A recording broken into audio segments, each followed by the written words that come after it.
Hello students, good morning. You are connected with RK Swatch for Mathematics 10+2. We are going to discuss about the topic probability, and this is the solution of exercise 8.4 12th. A bag contains 6 black and 3 white balls. एक bag के अंदर 6 black हैं और 3 white ball हैं. Another bag, एक दूसरा bag है जिसके अंदर 5 ब्लैक्स हैं और 4 व्हाइट बॉल हैं. If one ball is run from each bag, क्या कहता है, अगर 1 बॉल ड्रॉ की जाए फर्स्ट बैग से और सेकंड बैग से, दोनों से, यानी कि ईच बैग, प्रत्येक से. Find the probability that these 2 balls are of the same colour. हमें ये प्रोबेबिलिटी पता लगानी है जिससे कि सेम कलर आने की बात कही जाए. तो इसका मतलब क्या है, चांसेस ज्यादा होंगे. कैसे, वो यहाँ देखिए. Let B1 be the event getting black ball from the first bag. First bag से जो बॉल ड्रॉ की जाए उसको हम लेट कर लेते हैं B1 है. तो फर्स्ट बैग में ब्लैक है कितनी, ब्लैक है 6. टोटल कितनी है, 6 + 3 9. तो इसकी अगर प्रोबेबिलिटी साथ साथ लिखते चले तो क्या आ जाएगा, प्रोबेबिलिटी ऑफ B1 = 6/9. B2 हम सेकंड बैग से ब्लैक बॉल ड्रॉ करने की प्रोबेबिलिटी को लेट कर लेते हैं. तो प्रोबेबिलिटी ऑफ B2 = 5/5 + 4 9 होता है, तो 5/9 लिखते हैं. And W1 is the probability किसकी, इवेंट मान ली हमने, getting white ball from the first bag. और W2 किसको मान रहा हूँ, white ball from the second bag. तो इस तरीके से W1 की प्रोबेबिलिटी निकालेंगे तो फर्स्ट बैग से व्हाइट बॉल है 3/9 हो जाएगा. और W2 की प्रोबेबिलिटी जब निकालते हैं तो सेकंड बैग से व्हाइट बॉल ड्रॉ करने की प्रोबेबिलिटी 4/9 हो जाएगा. इस तरीके से there are 2 ways in which the ball drawn from each bag are the same colour. 2 रास्ते कौन से हैं जो सेम कलर के आएंगे, या दोनों व्हाइट आएंगे दोनों ब्लैक आएंगे. इस तरीके से हम बात कर लेते हैं black ball from the first bag and black ball from the second bag. We denote उस चीज को हम मान लेते हैं E1 है. White ball from the first bag, white ball from the second, that is denoted by E2. तो E1 और E2 दो केस बना दिए हमने. Probability of getting 2 ball of the same colour, दोनों को ऐड कर देंगे, यानी कि E1 + E2 की प्रोबेबिलिटी. तो E1 है E2 आर म्यूचुअली एक्सक्लूसिव. तो इसका मतलब क्या हो जाएगा, फिर आगे चल के E1 किसको कह रहे हैं, E2 किसको कह रहे हैं. तो E1 है ब्लैक और ब्लैक, फर्स्ट से भी ब्लैक सेकंड से. E2 हम किसको बोल रहे हैं, व्हाइट और व्हाइट, यानी कि फर्स्ट से भी व्हाइट सेकंड से भी व्हाइट. वो उसकी प्रोबेबिलिटी हमने पहले निकाल ली है, इसलिए हम सीधी उनकी वैल्यू डाल देंगे. B1 की प्रोबेबिलिटी, B2 की प्रोबेबिलिटी प्लस W1 की प्रोबेबिलिटी, W2 प्रोबेबिलिटी. तो जैसे ही हम इसको ऐड करेंगे 14/27 आंसर आएगा. नेक्स्ट है, अ bag has 4 red 5 black balls. एक बैग के अंदर रेड है 4 और black 5 balls. Second bag has 3 red and 7 black balls. दूसरे बैग में क्या है, रेड तो 3 बॉल हैं और ब्लैक 7 बॉल है. 1 ball is drawn from the first and 2 from the second. First bag से तो 1 बॉल ड्रॉ कर रहा है और सेकंड बैग से 2 बॉल ड्रॉ की गई है. पिछले क्वेश्चन में 1-1 थी, बट अब की बारी फर्स्ट से 1, सेकंड से 2. Find the probability that out of 3 balls 2 are black and 1 is red. क्या कह गए, प्रोबेबिलिटी पता लगाइए जबकि 3 बॉल में से 2 तो ब्लैक होनी चाहिए, 1 रेड होनी चाहिए. ठीक है जी. इसको आगे बढ़ाते हैं किस तरीके से. Now 2 black and 1 red ball में बी ड्रॉन एज फॉलो. क्या रास्ते हो सकते हैं, 1 black ball from the first bag and 1 black and 1 red from the second bag. क्योंकि सेकंड से 2 निकालनी थी ना, इसलिए 1-1, एक रेड निकाली तो एक ब्लैक निकाली. और फर्स्ट से तो 1 ही ड्रॉ करनी थी, इसलिए हमने वो ब्लैक मान लिया. तो सेकंड ऑप्शन ये हो सकती है कि फर्स्ट बैग से ब्लैक की जगह रेड निकाल लेते हैं और सेकंड बैग से क्या निकालेंगे, एक की जगह आपकी बार दोनों के दोनों ब्लैक निकाल लेते हैं. तो उसमें क्योंकि कहा था उसने 2 ब्लैक होनी चाहिए, 1 रेड होनी चाहिए, इसलिए we denoted this event by E2. तो पहले वाले इवेंट को E1 लेट कर लिया, दूसरे वाले को E2 लेट कर लिया. तो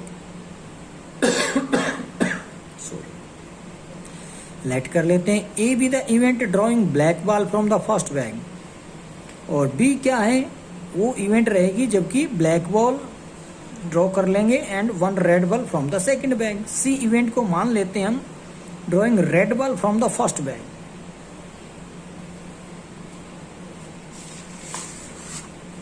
और डी इवेंट को हम मान लेते हैं जो कि ड्रॉ करनी होगी 2 black ball from the second bag.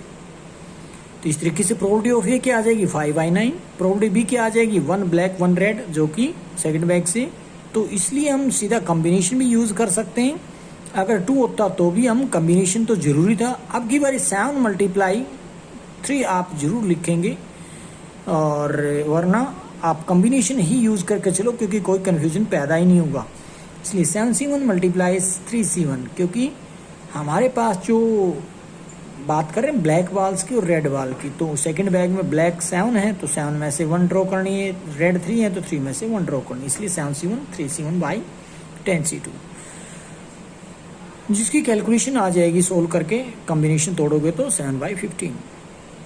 सी की प्रोबेबिलिटी निकालते तो क्या आएगा 4/9, बट डी की निकालोगे तो क्योंकि दोनों की दोनों ब्लैक बॉल ड्रॉ करनी है सेकंड बैग से तो क्या रहेगा 7C2, क्योंकि सेकंड में 7 टोटल ब्लैक बॉल वहां से 2 ड्रॉ करनी है, इसलिए 7C2 अपॉन 10C2 ये फेवरेबल हो जाएंगे, टोटल हो जाएंगे। तो उसको आप सोल्व करोगे तो कॉम्बिनेशन को 7/15 पाओगे।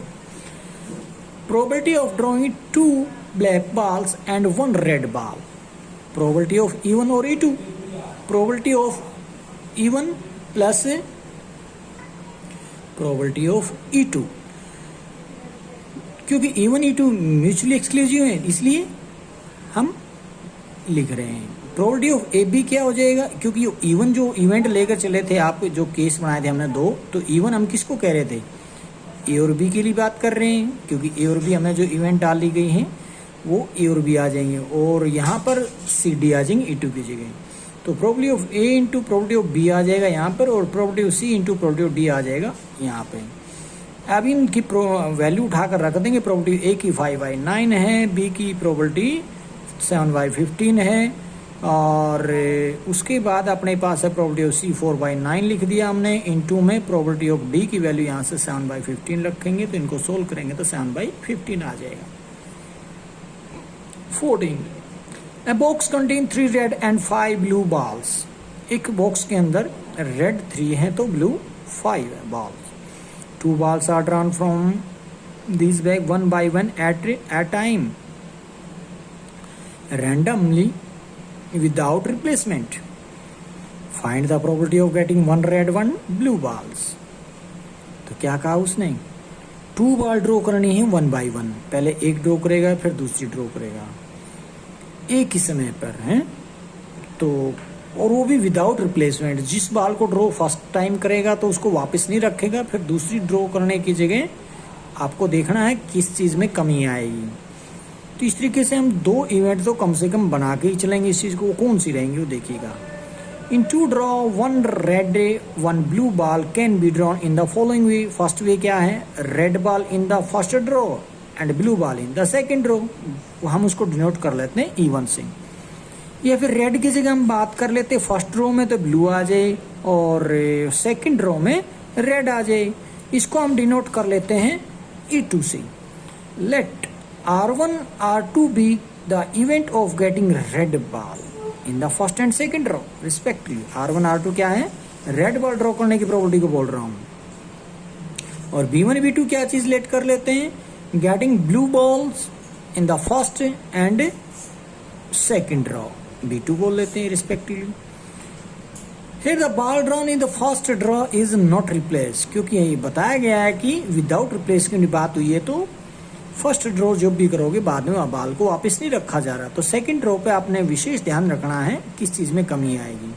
तो रेड बॉल अपने पास उसकी प्रोबेबिलिटी निकालेंगे तो 3/8 हो जाए, क्योंकि रेड की नंबर ऑफ बॉल 3 है, टोटल आ जाएंगी 5 + 3 8 हो जाएगा, ठीक है जी। बट अब जब यहाँ पर आप B2 गिवन R1 की बात करेंगे, प्रोबेबिलिटी की बात करेंगे, यानी कि सेकंड राउंड में आप ब्लैक ब्लू बॉल ड्रॉ करने जा रहे हो, जबकि R1 यानी कि रेड फर्स्ट में निकल चुकी है, तो उस पर इफेक्ट पड़ने वाला है, ठीक है जी। ब्लैक अब कितनी है अपने, सॉरी ब्लू कितनी है तुम्हारे पास, ब्लू तो वही की वही 5 है, बट टोटल में तो कमी आई क्योंकि एक रेड आपने यहाँ पर निकाल ली थी, तो इसका मतलब 5 + 2 7 हो जाएगा टोटल के लिए, ये ध्यान रखना है। सिमिलरली अगर मैं फर्स्ट टाइम में फर्स्ट राउंड पे ब्लू अगर ड्रॉ कर लेता हूँ तो 5/8 हो जाती, 5 टोटल 8 हो जाएगी। बट सेकंड राउंड पे जब आप ड्रॉ करने जाओगे तो वहाँ पर R2 गिवन B1 की बात करोगे तो वहाँ पर ब्लू की एक क्वांटिटी कम हो जाएगी बाल की, इसलिए 3 + 4 टोटल में फिर से 7 आएगा। बट रेड की तो वही रहेगी, क्वांटिटी 3 की 3। Probability getting 1 red one blue ball E1 और E2 बोलो, या फिर probability E1 plus probability of E2 बोलो, क्योंकि म्यूचुअली एक्सक्लूसिव है। अब E1 में क्या था, फर्स्ट राउंड पे तो रेड निकाल ले, सेकंड राउंड पे ब्लू निकाल लें, या फिर E2 की बात करें तो फर्स्ट राउंड पे ब्लू निकाल लें, सेकंड राउंड पे सेकंड रो पे रेड निकाल लें। इन दोनों की फिर R1 की प्रोबेबिलिटी इंटू B2 की प्रोबेबिलिटी, B2 गिवन R1 बोल सकते हैं आप इस चीज़ को, प्लस B1 की probability into R2 given B1 की प्रोबेबिलिटी। इस तरीके से इनको लिखकर इनकी वैल्यू डाल देंगे। यहाँ पर जो मैंने डाली 3/8 5/7 प्लस 5/8 इंटू 3/7, इनको सोल्व करोगे तो 15/28 आएगा। 2 balls are drawn at random with replacement from box containing 10 black and 8 red balls।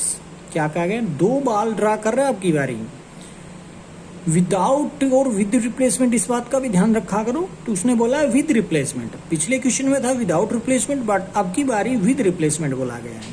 From box containing 10 black and 8 red balls, find the probability that, first क्या है क्वेश्चन है हमारा, बोथ आर रेड, और second first ball is black and second is red. ठीक है जी। Third question इसने कर लिया, one of them is black, so other is red and other is red. तो इसको किस तरीके से सोल्व करते हैं देखिएगा। टोटल नंबर ऑफ बॉल अपने पास कितनी है, यहाँ पर 10 + 8 18 हो जाती है। तो हम लेट कर लेते हैं R1 R2 with the event drawing red ball and in the first draw and second draw respectively, R2 बोल देते हैं उसको।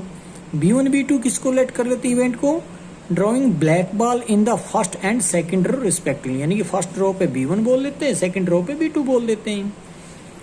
The ball drawn first draw is replaced in box, क्योंकि वापस रखने की बात करी विद रिप्लेसमेंट बोला गया, तो इस तरीके से सेकंड वाली पर R2 गिवन R1 नहीं लिखेंगे आपकी बारी, यूं इधर आकर अगर B2 आप गिवन B1 नहीं लिखने वाले यहाँ पे क्योंकि रिप्लेसमेंट की बात की गई है। तो R1 की प्रोबेबिलिटी निकालेंगे तो क्या है, फर्स्ट ड्रॉ पे रेड है अपने पास है कितनी, 8 है, टोटल कितनी थी 18, 8/18 हो जाएगी। सेकंड टाइम पे कोई कमी नहीं आने वाली टोटल पे, बट निकालनी अब की बारी रेड है, तो रेड फिर से 8, टोटल फिर भी 18 ही रहेंगी, कोई इफेक्ट नहीं पड़ने वाला, क्यों, क्योंकि वापस जो रख दी उसने। इसी तरीके से फर्स्ट ड्रॉ पे ब्लैक बॉल ड्रॉ करेगा तो 10/18 हो जाएगा, सेकंड ड्रॉ पे फिर से ब्लैक करेगा तो फिर से 10/18 हो जाएगा।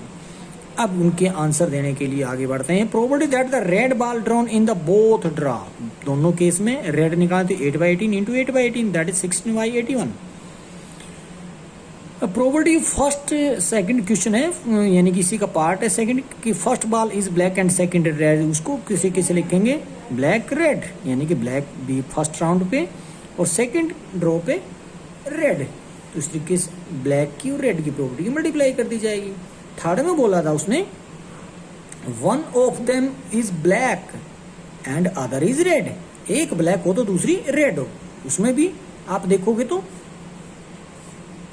2 केस बनते हैं, वो कौन से हैं, क्योंकि यहाँ आप लिख सकते हो इस थर्ड वाले केस में, मान लीजिए आपने फर्स्ट रेड करी, उसके बाद ब्लू, ब्लैक है तो ब्लैक रहेगा सेकंड पे, या फिर पहली बारी में ब्लैक भी तो ड्रॉ कर सकते हैं ना, अगली बारी में रेड ड्रॉ कर सकते। उसने कहा था ना one of them is black and other is red, तो ब्लैक है रेड है, ब्लैक है रेड है, बात तो वही है। अब डायरेक्टली इस तरीके से इसको कर सकते हैं, फिर भी हमने अलग अलग से इवेंट लिखने की कोशिश की। One of them is black and other is red can be drawn following way, black ball in the first row and red in ball in the second row, इसको डिनोट कर लेते हैं। इवन वैसे ही चीजें जो हम लिख रहे हैं ये कुछ जरूरी नहीं है, आप डायरेक्टली कर देते हैं यहाँ से, तब भी कोई आपके अंक नहीं कटेंगे आप इस चीज के। फिर भी ये ज्यादा एक्सप्लेनेशन हो जाता है कि ब्लैक इवन में 2 जो इवेंट हुई कौन कौन सी हुई थी, फर्स्ट रो पे ब्लैक है और सेकंड रो पे रेड है, उसको हम इवन बोल रहे हैं। फर्स्ट पे रेड है, सेकंड पे ब्लैक है तो उसको E2 बोल रहे हैं। अब property of drawing one black one red क्या हो जाएगा, प्रॉपर्टी E1 और E2 बोल लो, या फिर property of E1 plus property E2 बोल लो, क्योंकि म्यूचुअली एक्सक्लूसिव है। इसलिए हम क्या कर रहे थे, E1 किसको बोल रहे थे, E1 बोल रहे थे फर्स्ट तो ब्लैक हो, सेकंड रेड हो, तो ब्लैक और रेड लिखा हमने वही चीज़, रेड ब्लैक यहाँ पर आ जाएगा। इसके लिए तीन दोनों को हम ऐड करेंगे तो क्या पाओगे, 40/81। Next, there are 3 on A, B and C. On A contain 4 white and 5 blue balls. On B contain 4 white ball and 3 blue balls. And C contain 2 white balls and 4 blue balls. तो 3 container है आपके, अन का मतलब पतीला, भगोना, container, कुछ भी मान सकते हैं आप इस चीज को।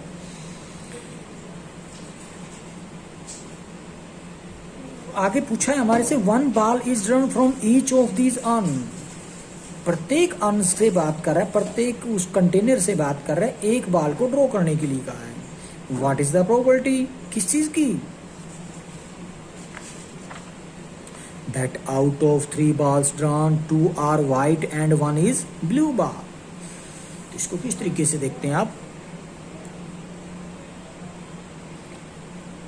तो यहां देखेंगे लेट कर लेते हैं W1, W2, W3 events that white ball is drawn from the on A, B, C respectively. यानी कि A से जो ड्रॉ करोगे तो W1 बोल लेते हैं, B से जो ड्रॉ करोगे W2 बोल लेते हैं, C से जो व्हाइट बॉल ड्रॉ करोगे तो W3 बोल लेते हैं। B1, B2, B3 भी क्या है, इवेंट्स हैं। That blue balls is drawn from the on A, B, C respectively, यानी कि व्हाइट और ये ब्लू बॉल्स की बात कर रहे थे। ठीक है जी, तो व्हाइट वन यानी कि प्रॉपर्टी अगर आप ड्रॉ करते हो तो क्या था, ए कंटेनर से आपने ड्रॉ किया, ए कंटेनर में टोटल कितनी बॉल थी, आप देखोगे वापस चल के, ए कंटेनर में 4 थी, बट उसके अंदर व्हाइट 4 थी और टोटल 9 थी।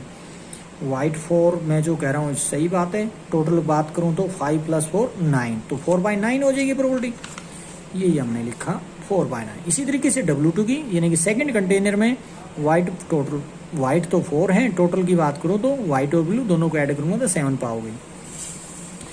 सी कंटेनर से अगर आप व्हाइट बॉल ड्रॉ करते हो, व्हाइट तो 2 है बट टोटल 6 पाओगे तो 1/3। अब ब्लैक अगर हम फर्स्ट ए कंटेनर से निकालेंगे तो क्या रहेगा, 5/9। ब्लैक अगर बी कंटेनर से निकालते हैं तो 3/7। अगर सी कंटेनर से ब्लैक ड्रॉ करते हैं तो 4/6, क्योंकि वहां पर 4 ब्लैक है, टोटल 6 रहेंगे, 2/3 लिख सकते हैं आप इसको। Now 2 white ball and 1 blue ball can be drawn in the following way. किस तरीके से, 3 रास्ते हो सकते हैं। white ball from the first on यानी कि A, white ball from on B and blue ball from on C, यानी कि white white blue ABC की बात करें, उसको हम E1 बोल लेते हैं। उसकी जगह ये हो सकता है ब्लू लास्ट की जगह, सी की जगह बी के पास आ जाए, देखेगा कैसे। ए कंटेनर से तो हम व्हाइट ले लेते हैं, बी कंटेनर से हम ब्लू ले लेते हैं, बट सी से क्या ले लेते हैं, फिर से व्हाइट आ गया, इसको हम E2 बोल लेते हैं। ब्लू को हम थर्ड सेकंड की जगह आपकी बारी फर्स्ट पर रख लेते हैं, यानी कि ए में से ब्लू ले लेते हैं, बाकी से व्हाइट व्हाइट ले लेते हैं। क्यों, क्योंकि उसने कहा था 2 white 1 is ब्लू, इसलिए तो ब्लू हमने ले लिया ए से, और बी और सी से दोनों से व्हाइट ड्रॉ कर लेते हैं, इसको हम E3 डिनोट कर देते हैं। तो हमने जो probability of getting 2 white ball 1 blue ball बोलेंगे तो क्या आ गया, प्रोबेबिलिटी ऑफ E1 और E2 और E3, यानी कि इन तीनों का एडिशन कर देंगे प्रोबेबिलिटी का, क्योंकि तीनों म्यूचुअली एक्सक्लूसिव हैं।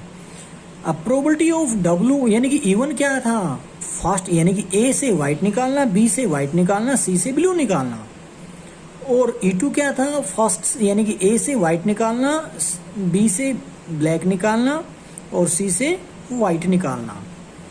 ब्लैक तो था ही नहीं, ब्लू था बी की जगह। और अगर मैं बात करूं E3 की, तो उसकी बात करेंगे तो ए कंटेनर से तो ब्लू निकालने ना, और बी और सी से व्हाइट व्हाइट निकालेंगे। इस तरीके से इनको ऐड कर देंगे, सबकी इंडिविजुअल प्रॉपर्टी उठाकर यहाँ से रख देंगे, इनकी वैल्यू W1 की प्रॉपर्टी, W2 की, B3 की, यहाँ W1, B2 और W3 की, यहाँ B1 की प्रॉपर्टी, W2 की प्रॉपर्टी और W3 की प्रॉपर्टी को जैसे ऐड करोगे 64/189 मिलेगा।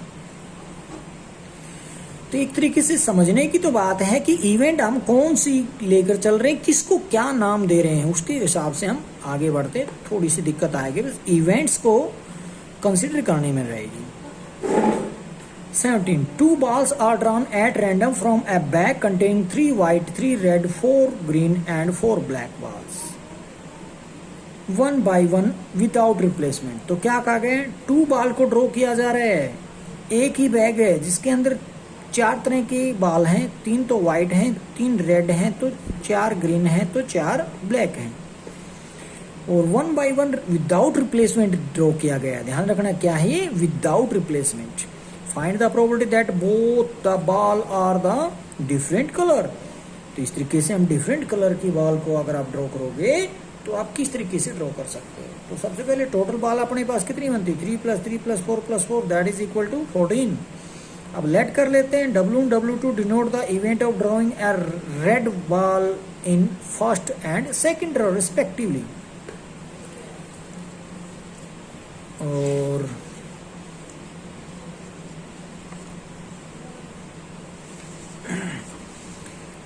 Red 1, Red 2 denote the event of drawing a red ball in first and second draw respectively. G1, G2 denote the event of drawing green ball in the first and second draw. और B1, B2 किसको denote कर लेते हैं, black ball को late कर लेते हैं first और सेकंड ड्रॉ में। Since ball drawn in first draw is not replaced, क्योंकि वापस नहीं रखी पहला ड्रॉ करने के बाद। The event are not independent, तो अब की बार इवेंट कैसी नहीं है, इंडिपेंडेंट नहीं है। इसलिए बात करते हैं प्रोबेबिलिटी ऑफ W1 की निकालते हैं। तो सबसे पहले बात करें तो व्हाइट बॉल अपने पास है कितनी, 3 है। टोटल कितनी है, 14। ये तो एज इट इज आ जाएगी। बट जब second time white ball draw करोगे सेकंड ड्रॉ में, तो उसमें आपको टोटल पे भी इफेक्ट पड़ेगा और व्हाइट पे भी इफेक्ट पड़ेगा। तो टोटल में एक कम हो जाएगा क्योंकि आपने पहली बॉल ड्रॉ करके बाहर ही रख दी। तो 14 - 1 क्या हो जाएगा, 13। और व्हाइट ड्रॉ कर रहे हैं तो इसलिए 3 - 1 2 हो जाएगा। तो ये सेकंड ड्रॉ में व्हाइट ड्रॉ की थी, इसका मतलब W2 गिवन W1 बोल लेंगे। बट अब की बार इधर अगर आप ध्यान दो तो R1 यानी कि फर्स्ट ड्रॉ में कौन सी ड्रॉ की गई,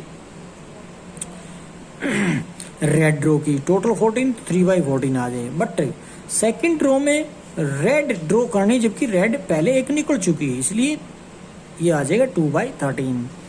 अगर ग्रीन की बात करूं तो प्रोबेबिलिटी ऑफ G1 क्या रहेगा, 4/14, क्योंकि ग्रीन की नंबर ऑफ बॉल की बात करें 4 है, टोटल 14 थी। अब की बार ग्रीन में एक और कम हो जाएगी, टोटल में एक कम हो जाएगी, तो 3/13 लिख देंगे। बट बात करें यहाँ पर ब्लैक बॉल की, तो ब्लैक अपने पास 4 है तो टोटल 14 है। बट ब्लैक सेकंड केस में भी निकालेंगे तो इसलिए 3/13 लिख देंगे। Now the probability that the ball drawn to draw are of the different colour. Different होने की बात कही, हमने सेम कलर की निकाल लेते हैं दोनों और 1 मैक्सिमाइज कर देंगे तो उसका आंसर आ जाएगा। इसलिए डिफरेंट कलर की निकालने के लिए क्या कर दिया मैंने, 1 minus probability ball are of the same colour. तो 1 मैक्सिमाइज कर देंगे ball are of the same colour.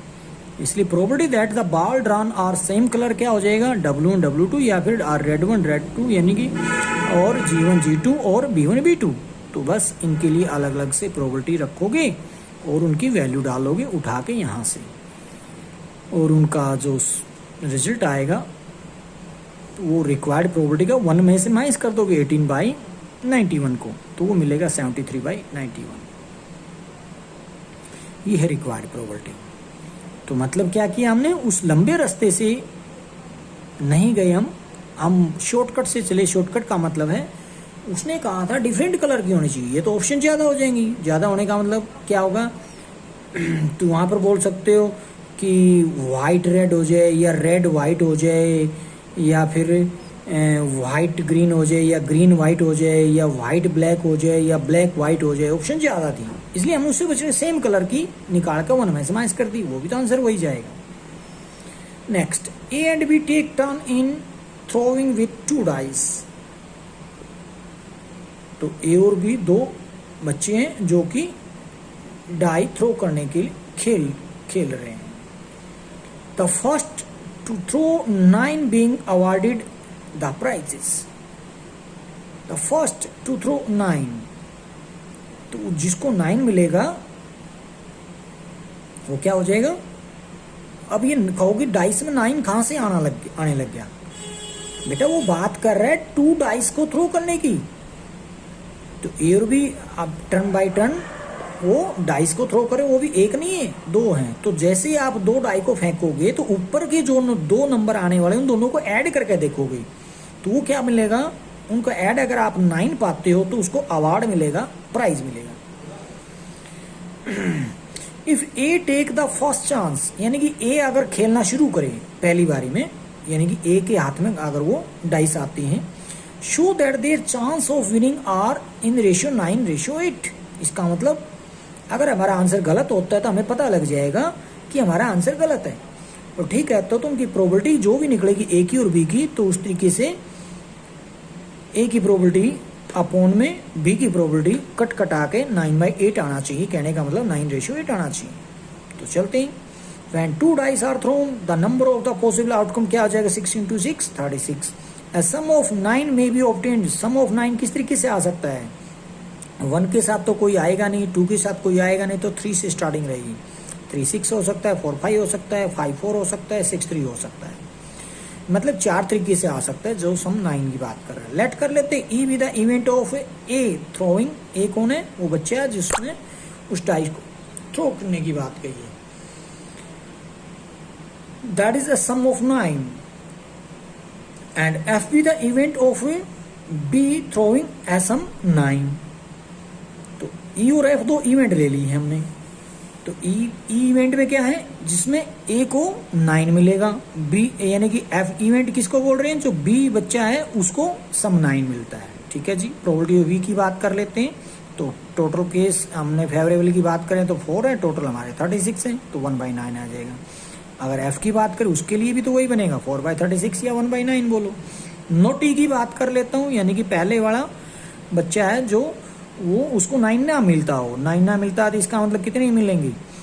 तो इसमें 4th है तो 32/36 लिख सकते, या फिर 1 में से माइनस कर लो 1/9, बात वहीं पहुंचेगी 8/9। 1 में से 1/9 माइनस कर लिया मैंने। इसी तरीके से नोट एफ निकालना तो 1 में से 1/9 माइनस कर देंगे, 8/9 आएगा।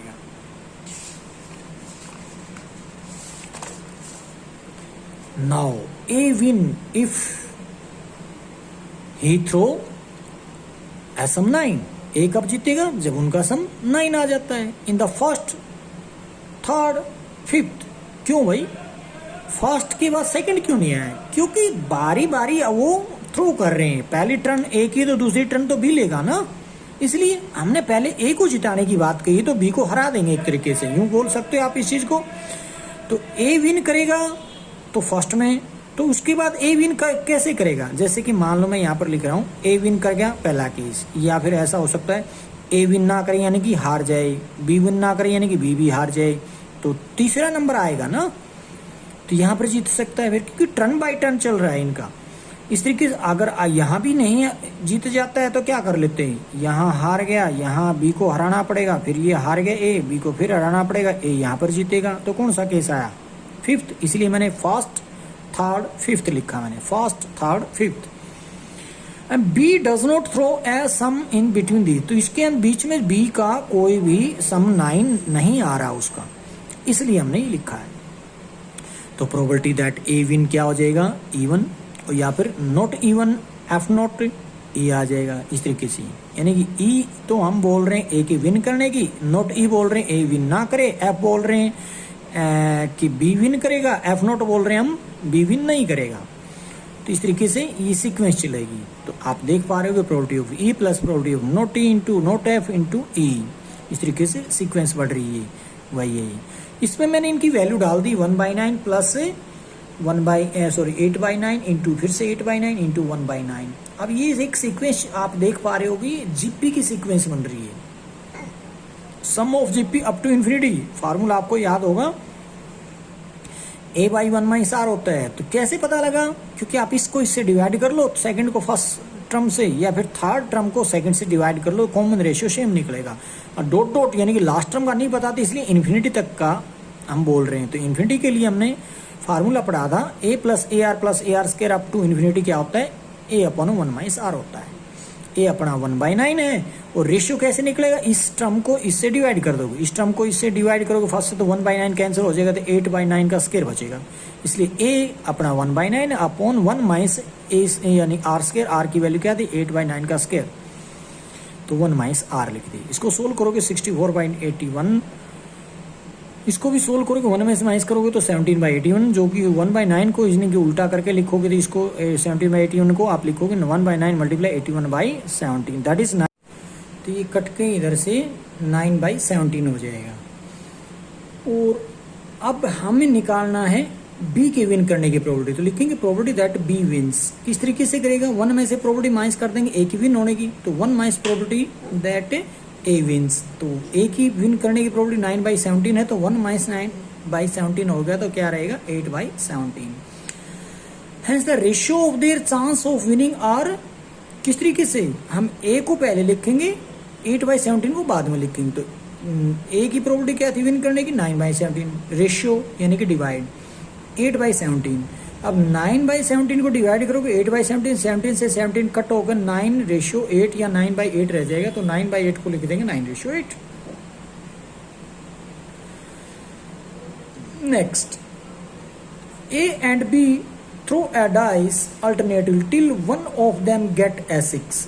ए और बी अल्टरनेटिवली, एक के बाद दूसरा, दूसरे के बाद फिर पहला, इस तरीके से वो क्या कर लेते हैं, डाइस को थ्रो करते हैं। और जिसको भी 6 नहीं आ जाता तब तक ये कहानी चलती रहती है। एंड विन द गेम, जिसको 6 में आएगा ऊपर डाइस के ऊपर, तो वो विन कर जाएगा गेम को। Find their respective probability of winning if A start the first. अगर गेम को ए स्टार्ट करे, यानी कि कहने का मतलब डाई को ए थ्रो करना शुरू करे, तो उसकी प्रोबेबिलिटी आपको बतानी है उनकी किस तरीके से, यानी कि ए विन करने की प्रोबेबिलिटी क्या आएगी, बी विन करने की प्रोबेबिलिटी क्या आएगी। तो इसको हम लेट कर लेते हैं। सबसे पहले तो हम बता देते हैं कि इसके आउटकम कितनी रहेंगे। तो when a dice is thrown the number of possible outcome are 6, और ई हम इवेंट लेट कर लेते हैं कि ए गेट 6, एंड एफ इवेंट बोल लेते हैं कि बी 6 गेट करेगा। तो इसलिए प्रोबेबिलिटी ऑफ ए हो जाएगा, सॉरी प्रोबेबिलिटी ऑफ ई हो जाएगा 1/6, और प्रोबेबिलिटी एफ भी तो 1/6 बनेगा। तो फेवरेबल केस, क्योंकि 1 से लेकर 6 तक नंबर जो डाइस में आएंगे उसके अंदर क्या था, उसमें 6 कितनी बारी आएगा, 1 टाइम ना, इसलिए 1/6 होता है। यूं ही यानी कि एफ को भी एक बारी 6 मिलने का मतलब 1 to 6 में एक ही बारी मिलेगा, तो 1/6 उसकी प्रोबेबिलिटी आ जाएगी। नोट ए की बात करेंगे तो 1 में से 1/6 माइनस कर लेंगे, और नोट एफ की बात करेंगे तो वो भी 1 में से माइनस कर लेंगे 1/6, दैट इज बोथ आंसर आएंगे दोनों के 5/6। अब क्या कहा उसने, if A start the game then A win if he get a 6 in the first, या फिर थर्ड या फिर फिफ्थ, इस तरीके से उनका टर्न चलता रहेगा। इस तरीके से सेकंड में तो बी की टर्न आएगी, इसलिए सेकंड तो हम लेंगे नहीं, यहाँ ए विन करता है तो थर्ड आएगा, थर्ड के बाद फोर्थ में बी की टर्न आएगी, बी को हमने जिताना नहीं है, तो इसमें सीधी सी बात है फिफ्थ टर्न पे ए विन कर सकता है। इस तरीके से चलता रहेगा। तो बी विन किस तरीके से करेगा, तो यहां पर बी विन करने की बात कर रहा है सेम तरीके से, बट यहां पर जो हम बात करेंगे पहले ए को अगर विन कराएंगे तो बी को विन नहीं कराएंगे, इसलिए मैं लिखूंगा B does not get a 6 in between these throw, इनके बीच में जो ना बी को 6 नहीं मिलने वाला, इसलिए प्रोबेबिलिटी दैट ए विन्स क्या हो जाएगा, प्रोबेबिलिटी ई और नोट ई नोट एफ ई, इस तरीके से यहाँ फिर फिफ्थ जो टर्न आएगी वहां पर विन कर सकता है। तो probability E plus probability not E into probability of not F into probability of E, इस तरीके से ये रहेगा। तो इनकी वैल्यू डाल देंगे उठाकर 1/6 प्लस 5/6 इंटू 5/6 इंटू 1/6, ये फिर से जीपी की टर्म बनती है इन्फिनिटी। तो ये ए अपने को 1/6 मिलती है, बी मिलेगी अपने को 5/6 का होल, सॉरी बी कह रहा हूँ आर, यानी कि कॉमन रेशियो 5/6 का होल स्क्वायर बनता है। तो a बाई 1 माइनस आर, तो इसका मतलब a की जगह 1/6 लिख दिया और r की जगह 5/6 का स्क्वायर लिख दिया। उसको हम सोल्व करते तो क्या मिलेगा, 1/6 अपॉन 1 माइनस 20/36, यानी कि 1/6 अपॉन 11/36। इसको आप कैलकुलेट करोगे तो क्या पाओगे 6/11। अब b को विन कराने की प्रोबेबिलिटी क्या है, 1 में से माइनस कर दो a के विन करने की प्रोबेबिलिटी, तो 1 माइनस 6/11 करोगे तो 5/11 आ जाएगा।